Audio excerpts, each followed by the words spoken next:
3-prong, because I was so used to that being on the models that did have the 240. Now the 240 models are a 4-prong twist lock, 4-prong 30 amp, 120 or 240 twist lock. Whereas the 120, the DS4000S and the XP10000E had a 30 amp 120 outlet available on them. There's NEMA classifications on these plugs. They're listed on the website. You can memorize them if you want, but they're all, the twist locks are all something -30. So the L14s are the 4 prongs, the L5s are the 3 prongs. So DS4000S does not have 240. There is no 240 out on that generator. Right, so I saw Carlos was checking on the website. Yeah, he What wanted the to see, website? he wanted to see the front of the unit, I think. Yeah, Okay. I was just looking at it. Okay, so website listed correctly. Correct. Okay. But yeah, it's a 120 only generator, but it does do about what it's for.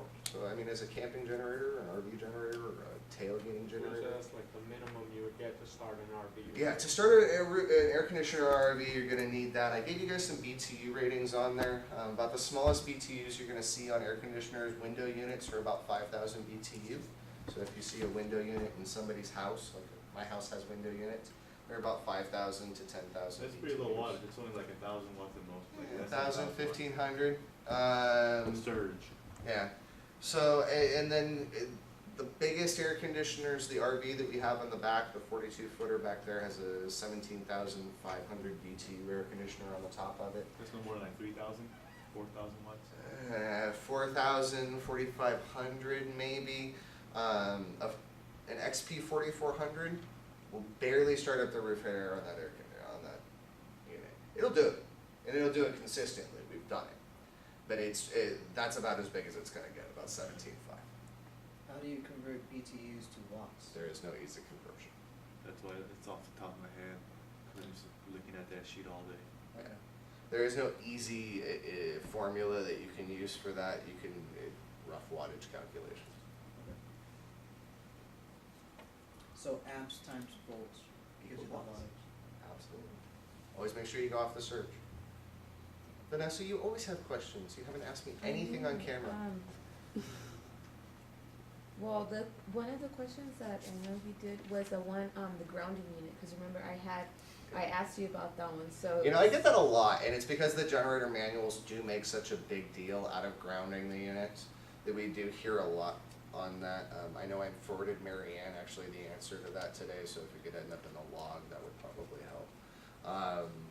But yeah, it's not the most difficult process when you take it step by step like I did it. In about 15-20 minutes, you've got a ground rod that you can reuse. Just pull it up, take it along with you when you leave, and then the next place you go ahead and pound it back into the ground again. yeah, a lot of the questions that I constantly get are like the ones with the generators when the customers receive them and the negative wire isn't plugged in. The negative wire on the battery is a big one. We hear that a lot.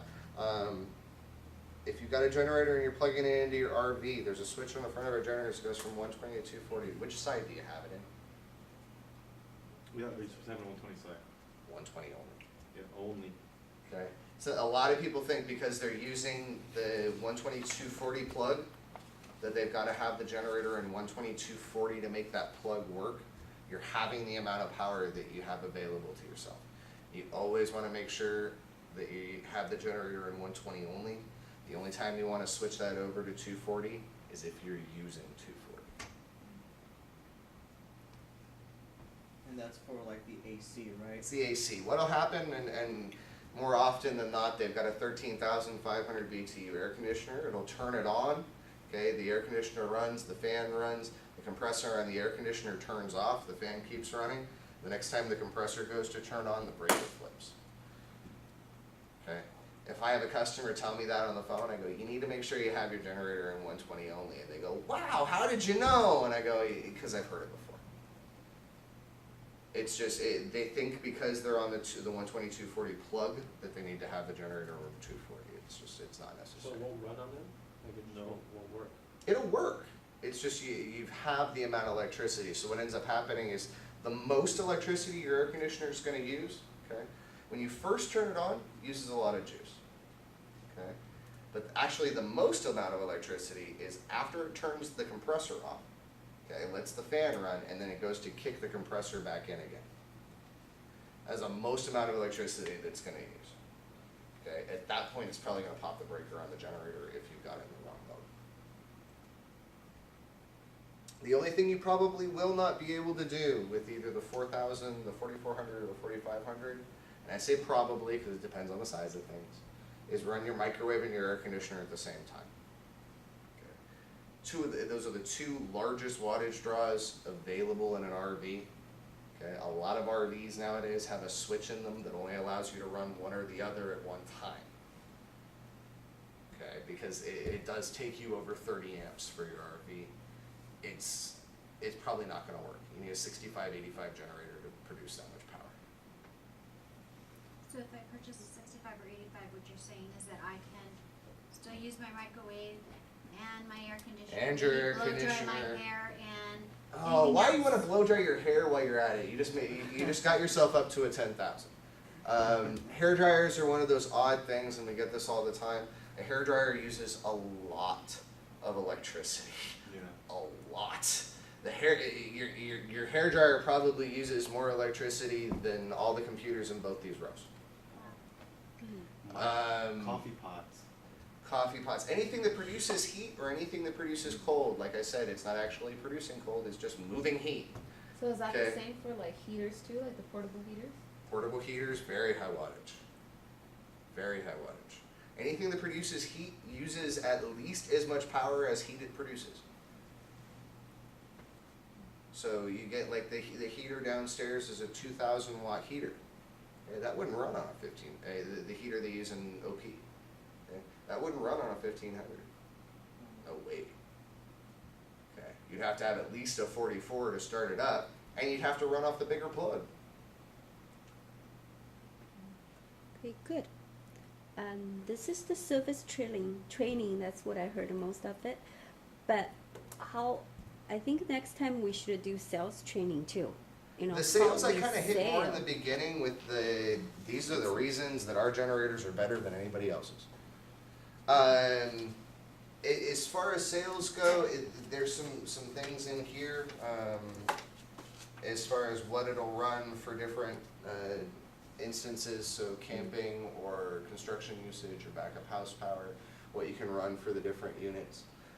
It gets a little more extreme with the larger units. Okay, we can do that next time. Okay. No I think problem. we got a lot in terms of sales though, because I mean, cause just comparing each generator, we kinda know which ones would be better. Let me for ask you a our question. customers. What brand we have? The brands, Mhm. the Duramax and the Durastars. Okay, under Durostar, what item number we have? For the Durastars, those would Mm. be are those the Elite Series, the MX? What did we talk about Just- today? yeah. The Elite Series are Duramax Elites. Duramax Elite. Right, And the so what's the Durastar item would be- number under Durostar? The Durastar, the DS, the diesel generators, so it'd be like the DS, the 7200s, the DS 4000S in this case. Mm-hmm. That'd be it. Right. Yeah, as far as So that's cost, I'm saying that's cost sales training. You have to understand what brand you have, under that brand, which item number you have. Mhm. Okay. All right, cool. It's time now. Time to go home. Okay. we can So push stop and then we can hit stop before they see the end part of that. Thank you, Andrew, that was beautiful. Thank you, Andrew. Thank you.